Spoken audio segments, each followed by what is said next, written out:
Hello student, इस video में हम पढ़ेंगे चैप्टर नंबर 7। मेरे पास बुक है क्लास 4th की इंग्लिश की, जिसका चैप्टर नंबर 7 इस वीडियो में हम समझने वाले हैं। चैप्टर का नेम है एन एक्सपेडिशन टू अंटार्कटिका। हम इस चैप्टर में समझेंगे अंटार्कटिका के बारे में। तो चलिए शुरू करते हैं बच्चों। लास्ट 6 चैप्टर तक हम ऑलरेडी कंप्लीट कर चुके हैं और लिंक आपको डिस्क्रिप्शन बॉक्स में मिल जाएगा, आप चेक कर लीजिएगा।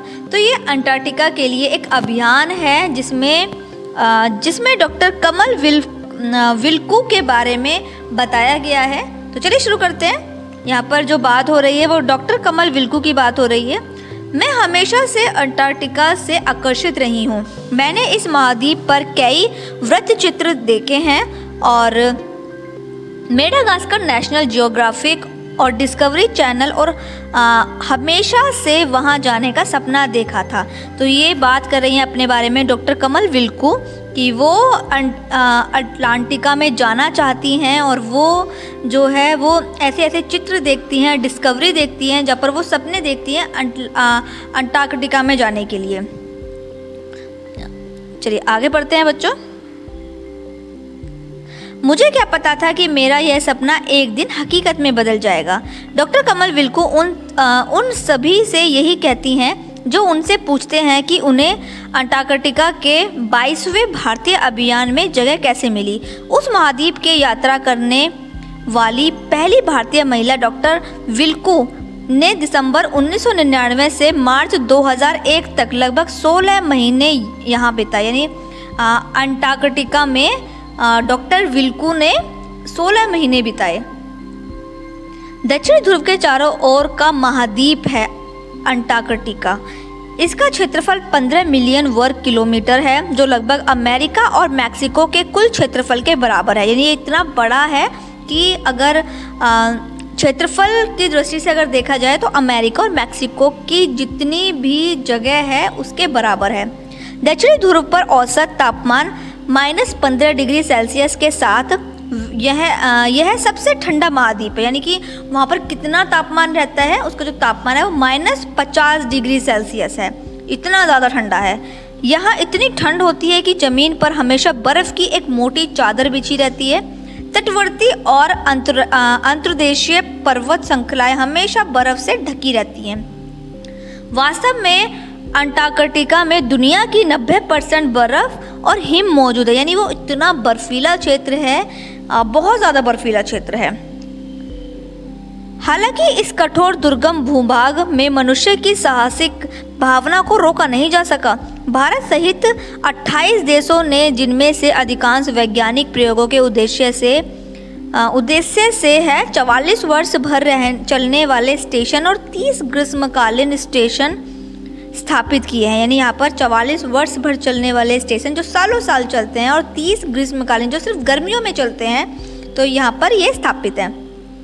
वर्तमान में भारत के अंटार्कटिका में 3 स्थायी अनुसंधान केंद्र हैं। गंगोत्री अंटार्कटिका से पहला भारतीय स्थायी केंद्र था, जिसका निर्माण 1983 में हुआ।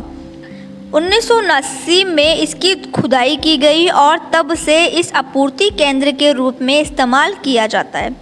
1990 में इसका आधा हिस्सा बर्फ में दब गया और बंद हो गया। नेक्स्ट पेज पर आ जाइए बच्चों।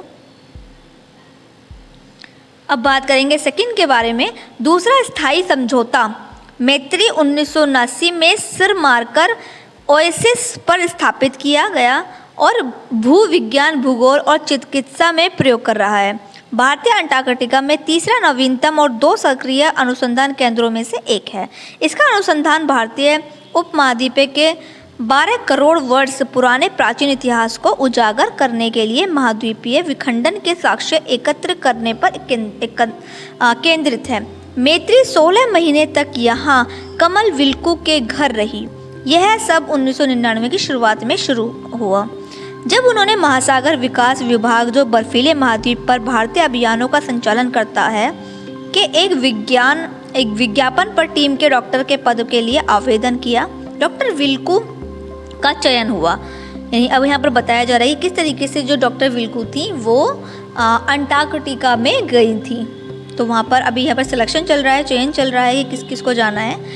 और अभियान के अन्य सदस्यों के साथ में वे 6 दिसंबर 1999 को मुंबई से दक्षिण अफ्रीका के केप टाउन के लिए रवाना हुई। वहाँ से टीम एक जर्मन जहाज के अंटार्कटिका गई और अतः मैत्री पहुंची। लकड़ी और लोहे की प्लेटों से बना मैत्री का पारिवारिक घर जैसा है, जिससे 25 कमरे, एक बड़ा भोजन कक्ष जिसमें खाना खाया जाता है, एक पुस्तकालय और एक साझा क्षेत्र है।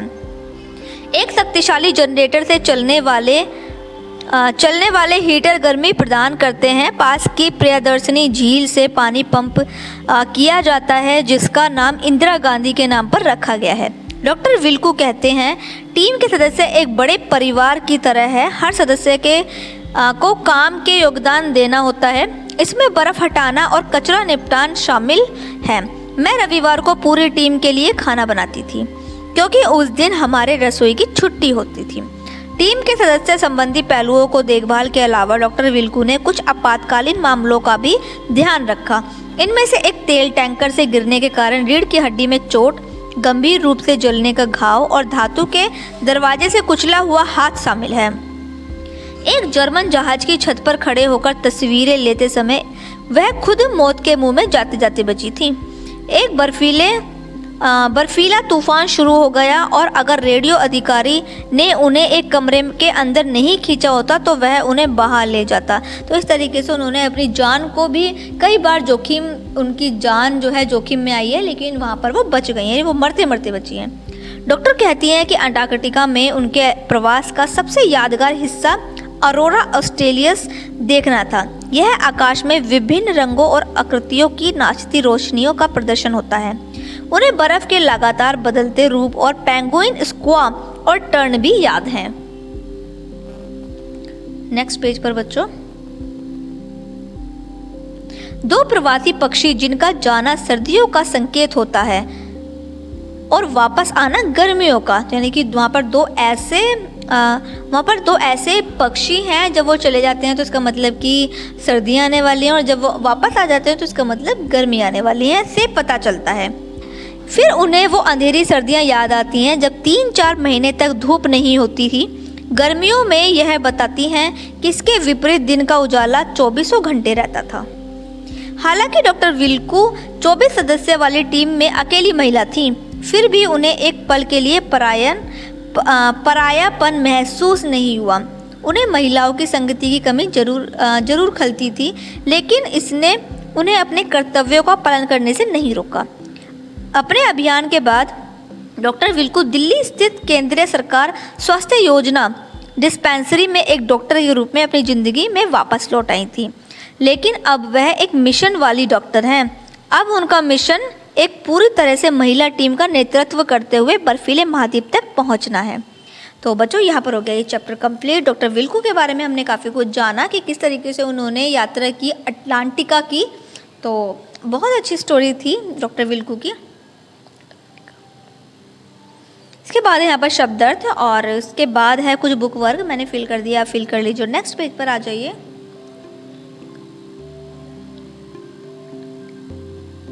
इसके बाद इसमें फिल इन द ब्लैंक्स आप फिल कर लीजिए। क्वेश्चन आंसर आपके साइड वाले पेज पर आपको शो हो रहे होंगे, वहाँ से आप अपने इनके क्वेश्चन आंसर नोट कर लीजिएगा।